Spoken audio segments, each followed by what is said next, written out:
What's up guys, Houndish here, and today we're jumping in with the ultimate breakdown for the Witch Queen expansion coming to Destiny 2. And in this video I thought we'd round up everything there is to know about the next major chapter, including new weapon sets, crafting, glaives and exotics, but we'll also talk about this story and secrets on Savathun's throne world, the upcoming campaign, new activities, possible additional locations and major reworks for subclasses. And so there is a lot to break down in this video guys. As always, I hope you enjoy it, and if you are new to the channel, be sure to get subscribed, as I'll keep you posted on everything related to Destiny 2. But now, let's get into it.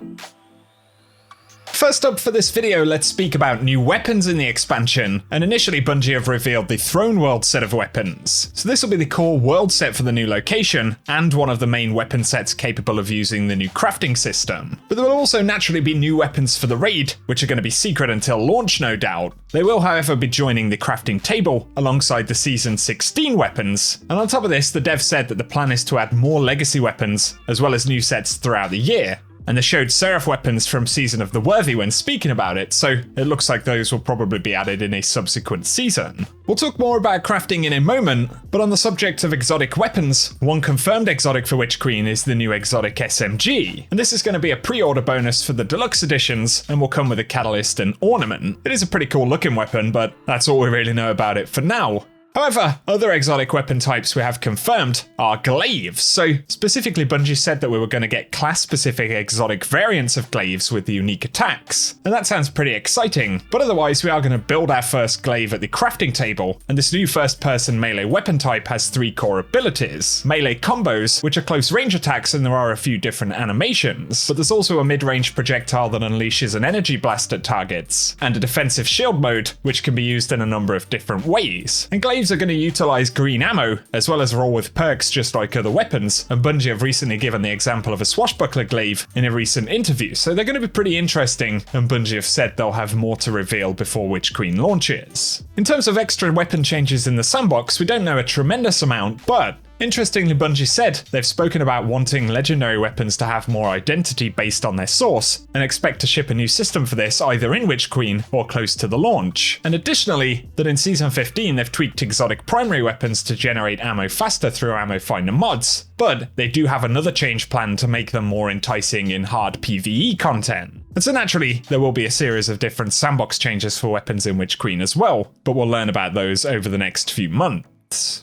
Now though, let's speak about crafting, and confirmed for Witch Queen, Glaives and the weapon sets that we've just spoken about will be able to use a new crafting system. And so we have a new crafting space, and Bungie have said it will allow us to see all of the possible rolls on weapons, with routes to unlock the specific perks that we want, but also combinations of mods, and advanced stat pools for weapons, which all sounds pretty awesome. However, they've also said it's a combat and progression focused system, so the more we use a specific weapon, the more powerful it will become, and more of its potential perk pool will be unlocked. And so the system really is about zeroing in on weapons we love, seeing what they're capable of rolling, and then using those weapons over time to unlock the options to build our perfect rolls. So that's going to be pretty awesome, and again, the Glaive will be our introduction to this system.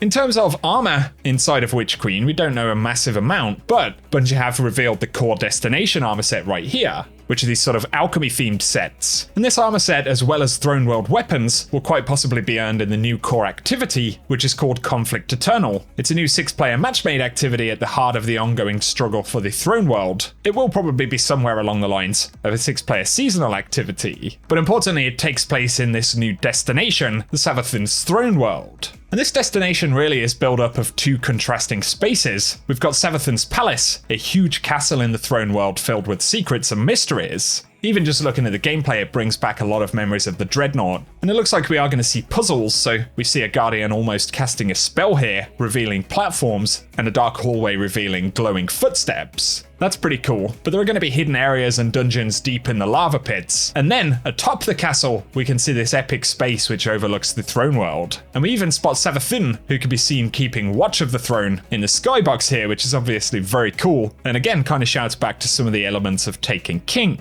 At the same time, they're also introducing a lot of flavors in this environment, and as the palace kind of fades into the distance, we can see the swamps begin to emerge. And it looks like this will be another significant space inside of the throne world, with mysterious and peculiar structures. In front of some of this architecture here, we can see a Scorn enemy. This might be close by to the crafting area based on the style of buildings, but also we'll find the nearby secrets of the pyramid in Savathun's throne world, and this is going to host the Witch Queen's raid. Among the swamps of Savathun's throne world lies a sunken pyramid. Alongside your fire team, venture inward and confront the ancient danger imprisoned within. And obviously we know very little about the raid other than that it's going to be starting around the pyramid. And maybe we'll be surprised by the enemy type inside of the raid. We know that Scorn are going to feature in the expansion as well, so who knows? Now though, let's speak about the campaign and story for Witch Queen. Bungie have said that they're paying off narrative threads that go back to Destiny's origins, and for fans of standalone campaigns like Doom, Titanfall 2 and Halo, this is going to be an exciting experience. One of the things the campaign will do is introduce us to the new location, as well as the new combatants, Hive Guardians, who've taken the light with the assistance of the Witch Queen, and are now using our abilities against us. Bungie said that they want the campaign portion to offer a different fantasy with every mission, and the story this time around is going to get a legendary mode, where enemies are much stronger, hit harder, and where respawning is heavily restricted.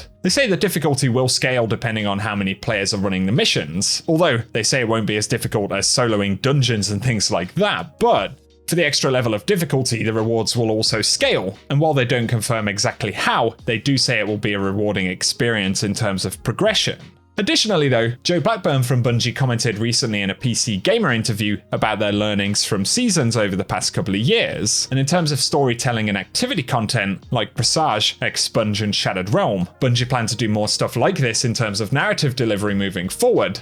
And so while Witch Queen will certainly have a core introduction to the campaign, the story arc overall is going to happen through the course of its season, as opposed to a one and done campaign. And again, looking at some of the architecture in the palace, we've got things like this Hive statue, speculated to potentially represent Xivu Arath. And so it gives us some idea of the kind of extra story threads or even characters that we're likely to encounter throughout the Witch Queen story. On top of this, we do know that Ikora Rey will be a very key component for the upcoming story, and folks in the community have been speculating that she could be standing on Mars in some of the scenes that we see on screen. She does actually have a map of the D1 Mars map on her bounty board right here, but otherwise, at the moment it's largely speculation based on the skybox and textures, and it does look a little bit like Mars. So let us know what you think, but for now, the Throne World is the only officially announced destination for Witch Queen. Next though, let's touch briefly on other Year 5 content that will follow Witch Queen, and of course when it launches, it'll also be the start of Season 16, so there'll be a separate content infusion there, and we'll have to wait for extra reveals to see what that's all about. And then later on in Year 5, Bungie have revealed that they will be releasing 2 dungeons, as well as reprising another raid from Destiny 1, and Joe Blackburn recently teased that it will be one of the bigger raids from Destiny, and so that pretty much confirms Crota's End won't come back as a raid, and so Wrath of the Machine or King's Fall look to be the candidates, and let us know which ones you'd like to see down below.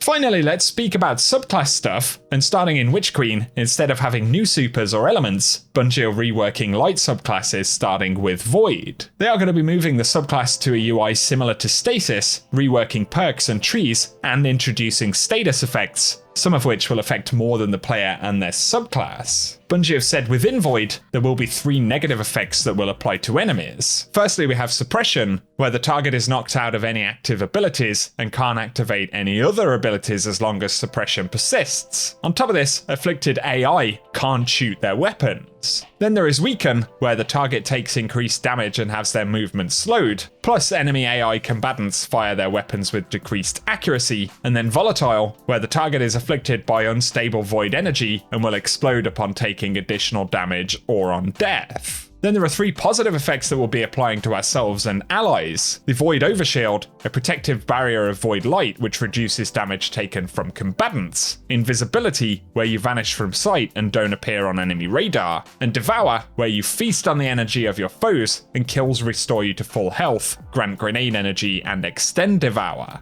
And so Devour will actually become an overall Void ability. And then we have specific adjustments to classes. So for the Night Stalker Hunter, for Shadow Shot, Mobius Quiver, and the Super, we'll be able to fire 2 volleys of 3 void arrows in a cone, which seek out enemies and spawn void anchors on impact. On top of this, Shadow Shot makes tethered enemies volatile and deals increased damage to tethered targets. On top of this, there'll be the stylish Executioner aspect, where defeating a weakened, suppressed, or volatile target grants invisibility and true sight, and after performing a stylish execution, your next melee attack while invisible weakens enemies. But also, a twist on Middle Tree Night Stalker's current flawless execution perk, and this aspect lets the hunter specialize in defeating debuffed enemies to keep looping their invisibility. For the Sentinel Titan, there will be the Overwatch aspect, and you can cast a Void Empowered Barricade to grant a Void Overshield to yourself and nearby allies, and the Empowered Barricade slowly regenerates the Void Overshield of allies bunkering behind it. Then there is Shield Toss, which is the projectile melee, and you can hurl your shield towards an enemy, and then the shield can ricochet off enemies and surfaces, granting you a small chunk of Void Overshield for each enemy hit. And finally, there is the Voidwalker Warlock, with Pocket Singularity, the projectile melee, and we can launch a tracking unstable ball of void energy that detonates when it nears an enemy, pushing targets away from the blast and making them volatile. Then there is the Child of the Old Gods aspect, and you can cast your Rift to summon a sentient black hole which hovers at your side.